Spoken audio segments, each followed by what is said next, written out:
Fam, ನಾನಿದು ಕ್ವಿಕ್ಕಾಗಿ tomato slice chat ಹೇಗೆ ಮಾಡೋದು ಅಂತ ಹೇಳ್ಕೊಡ್ತೀನಿ. ನೀವು ಇದನ್ನು ಹೊರಗಡೆ 30 ರೂಪಾಯಿ 40 ರೂಪಾಯಿ ಕೊಟ್ಟು ತಿನ್ನಬೇಕಾಗುತ್ತೆ.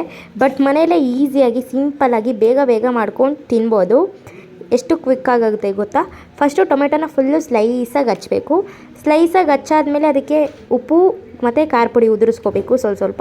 ಆಮೇಲೆ ಈರುಳ್ಳಿ ಫುಲ್ಲು ಸಣ್ಣದಾಗಿ ಈರುಳ್ಳಿ ಸಣ್ಣದಾಗಿ ಹಚ್ಕೋಬೇಕು, ಯಾಕಂದರೆ ಅದೇ ಟೇಸ್ಟ್ ಕೊಡೋದು. ಆಮೇಲೆ ನಾವು ಬೆಲ್ಲ ಮತ್ತು ನೀರು ಕಲಸಿರ್ತೀವಿ, ಅಂದರೆ ನಾರ್ಮಲಾಗಿ ಮನೆಯಲ್ಲಿರೋ ಬೆಲ್ಲ ಮತ್ತು ನೀರು ಕಲಿಸ್ಕೊಳ್ಳಿ. ಅದನ್ನು ಈರುಳ್ಳಿ ಮೇಲೆ ಸ್ವಲ್ಪ ಒಂದೊಂದು ಸ್ಪೂನ್ ಹಾಕ್ಕೊಳ್ಳಿ. ಆಮೇಲೆ ತಿರ್ಗಿ ಅದ್ರ ಮೇಲೆ ಉಪ್ಪು ಮತ್ತು ಖಾರ ಪುಡಿ ಉದುರಿಸ್ಕೊಳ್ಳಿ. ಅದಾದಮೇಲೆ ಬಾಂಬೆ ಚೌಚೌ ಅಂತ ಬರುತ್ತೆ, ಸಣ್ಣ ಚೌಚೌ. ಆ್ಯಕ್ಚುಲಿ ಸಣ್ಣ ಚೌಚೌವೇ ಇಲ್ಲಿ ಟೇಸ್ಟ್ ಕೊಡೋದು. ಅದನ್ನು ಸ್ವಲ್ಪ ಹಾಕ್ಕೊಳ್ಳಿ ಎಲ್ಲದನ್ನು. ಆಮೇಲೆ ಮನೇಲಿ ಏನಾದರೂ ಕಡಲೆಪುರಿ ಇದ್ದರೆ ಕಡಲೆಪುರಿನ ಅದ್ರ ಮೇಲೆ ಉದುರಿಸ್ಕೊಂಡು ತಿನ್ಬೋದು. ಇದು ತುಂಬ ಕ್ವಿಕ್ಕಾಗಿ ಈಸಿಯಾಗಿರುತ್ತೆ ಅಷ್ಟೇ.